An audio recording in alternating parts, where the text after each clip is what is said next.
Good evening. Hope everybody can hear me. Not sure if you can. Don't have any meters to tell me whether or not I can or not.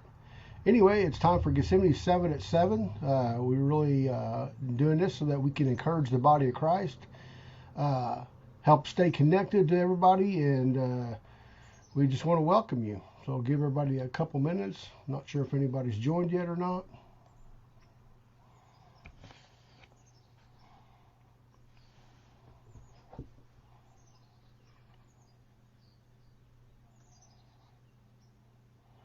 So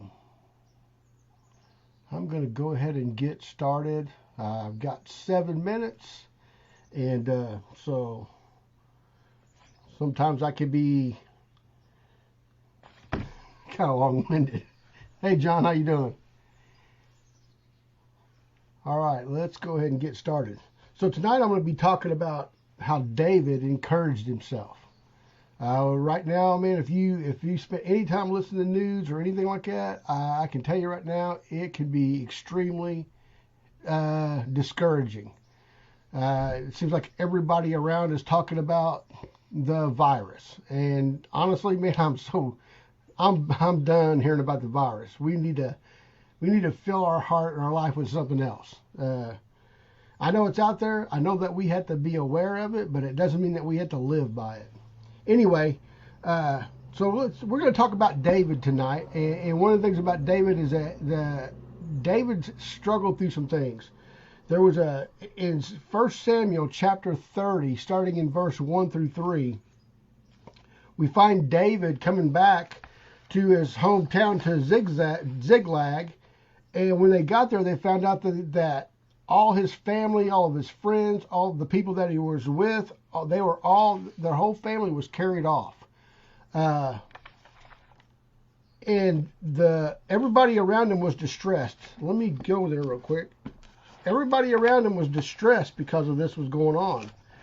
And it almost reminds you of some of the times that we're in right now. It says that when David and his men, in verse 3, it says, to Ziklag, they found it destroyed by the fire, and their wives and sons and daughters were taken captive. So David and his men wept aloud until they had no strength left to weep.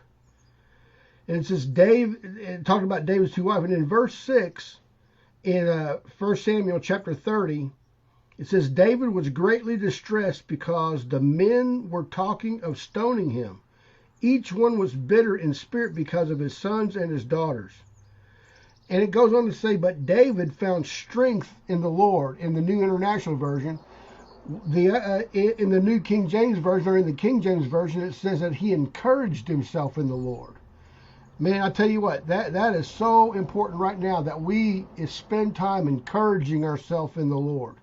Because there are so many things going on right now that is trying to discourage us.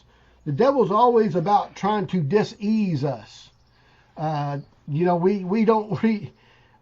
is hard at work right now to try to destroy our confidence in our God, to destroy our confidence in everything around us. Man, he is trying to dis-ease us, and we just can't let him do it.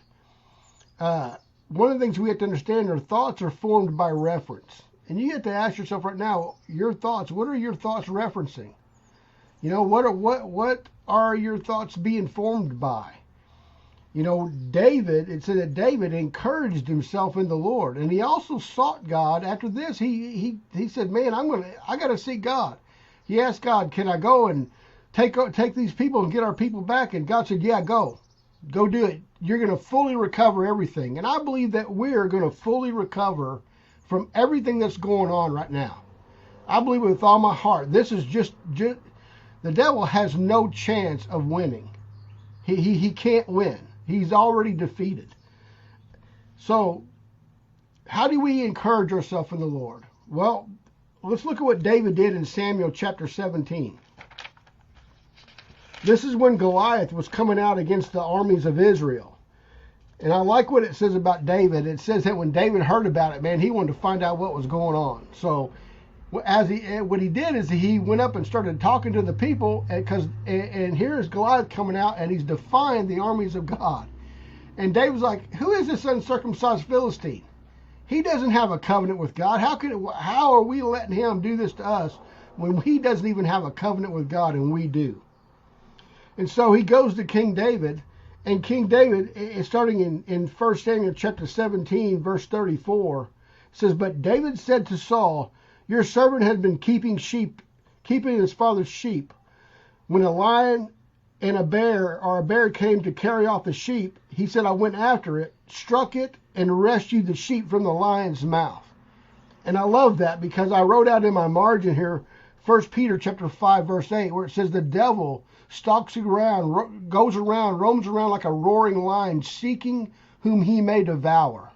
And I tell you, that's exactly what he's doing right now. And we as the believers, we as the body of Christ, we can snatch the lamb out of the lion's mouth. We do it by prayer. We do it by encouraging ourselves in the Lord. Because other people around us need to see our confidence in the God that we serve. I mean, man, he is on our side. He is for us. He is for you. He is never against you. Now listen to what David said. He said, "I went after it, struck it, and rescued the sheep from its mouth. When it turned on me, I seized it by its hair, struck it, and killed it." I love that.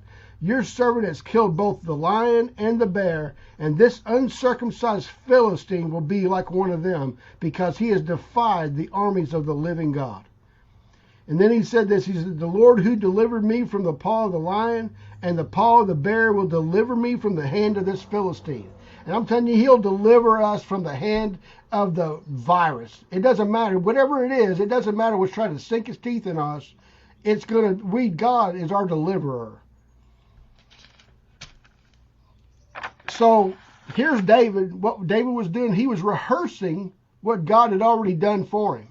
So you can think about some times right now in your own life on some of the things that God has done for you. Man, I cannot believe that I've already done 7 minutes. And I haven't even got through it. Anyway, let me hurry up real quick. In Psalms 103, so this is what we can do. It says, "Bless the Lord, O my soul, and forget not all his benefits." We can't forget him. Who forgives all of our iniquities, who heals all of our diseases, who redeems our life from destruction, who crowns us with loving kindness and tender mercies, who satisfies our mouth with good things so that our youth is renewed like the eagle. Think about it. He's done all these things. It doesn't say anywhere in here that he diseases his people, but he delivers his people. It goes on to say in the 19th verse, "The Lord has established his throne in the heavens. His kingdom rules over all." You're a part of the kingdom. His kingdom rules over all. "Bless the Lord, you his angels who excel in strength, who do his work, heeding the voice." And it looks like my time is up. Man, I don't want it to be up. I didn't think Look, guys, you can encourage yourself in the Lord. Remember all the things that he's done for you. It says that the angels of the Lord encamp themselves about the righteous. That means that right now angels are surrounding you. Angels are there ready to hearken unto the voice of the Lord your God. I want to thank everybody for joining. God bless you. We love you. And if you need anything, please give us a call, send us a text message, send us an email. We'd love to hear from you. God bless you.